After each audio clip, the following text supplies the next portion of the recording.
Pernah nggak sih ngerasa kalau satu kalimat aja tuh bisa mewakili perasaan jutaan orang, bisa menangkap sebuah pengalaman yang rasanya dialami semua orang? Nah, hari ini kita akan coba membedah anatomi dari rasa lelah yang mendalam itu, dan kita akan mulai hanya dari satu kalimat saja. Nah, ini dia kalimatnya. Jujur banget, apa adanya, dan manusiawi sekali. Kayaknya banyak dari kita yang relate ya sama perasaan ini, tapi mungkin bingung gimana cara mengungkapkannya. Yuk kita coba pecah kalimat ini satu persatu.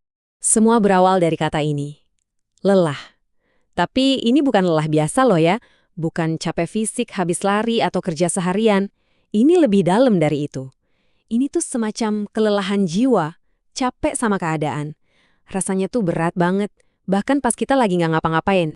Terus, apa sih sebenarnya yang bikin kita ngerasa selelah ini? Nah, penyebab pertamanya, seperti yang ada di kalimat tadi, itu datang dari dalam diri kita. Sebuah perasaan yang bisa kita sebut jebakan monotoni.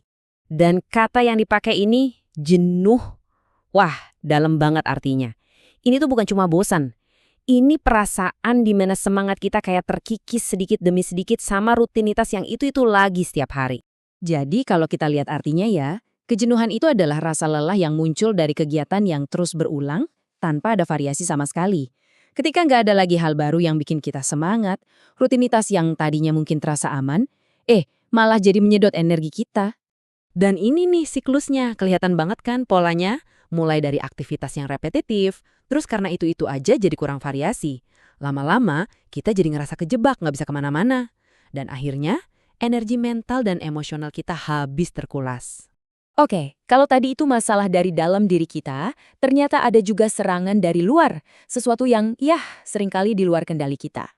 Dan sumber tekanan dari luar ini, menurut kalimat tadi, adalah ekonomi yang carut-marut. Sebuah kondisi yang rasanya kacau, nggak stabil, dan nggak bisa ditebak. Ini jadi sumber stres tambahan yang datangnya bukan dari diri kita sendiri. Jadi, poin pentingnya adalah, ini bukan cuma sekedar berita utama di TV atau koran. Ekonomi yang carut-marut itu nyata banget dampaknya. Ini adalah sumber stres aktif yang beneran ngaruh ke keputusan kita, ke masa depan kita, dan ke kondisi kita sehari-hari. Nah, di sini kita bisa lihat gambaran besarnya. Jadi rasa lelah ini tuh hasil dari pertempuran di dua medan perang sekaligus. Dari dalam, kita diserang sama rasa jenuh. Dari luar, kita ditekan sama ketidakpastian.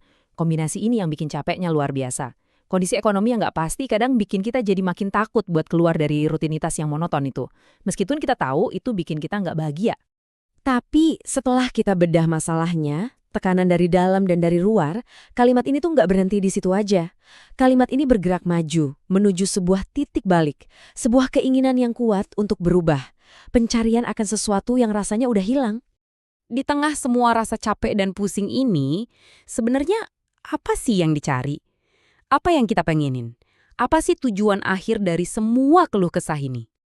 Dan inilah jawabannya. Inti dari semua keluh kesah ini.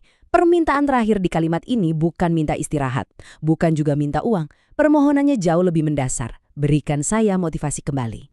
Soal motivasi di sini, ini bukan cuma soal semangat kerja loh ya. Ini lebih ke alasan kita buat bangun pagi. Ini soal harapan, soal tujuan hidup.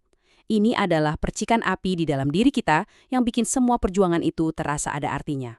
Obrolan kita dari satu kalimat ini ngebawa kita ke satu pertanyaan terakhir yang, dalam banget sih.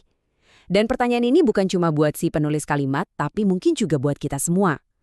Kalau percikan api itu padam, kalau motivasi itu hilang ditelan kejenuhan dan kekacauan, kita harus mulai dari mana ya untuk mencarinya lagi?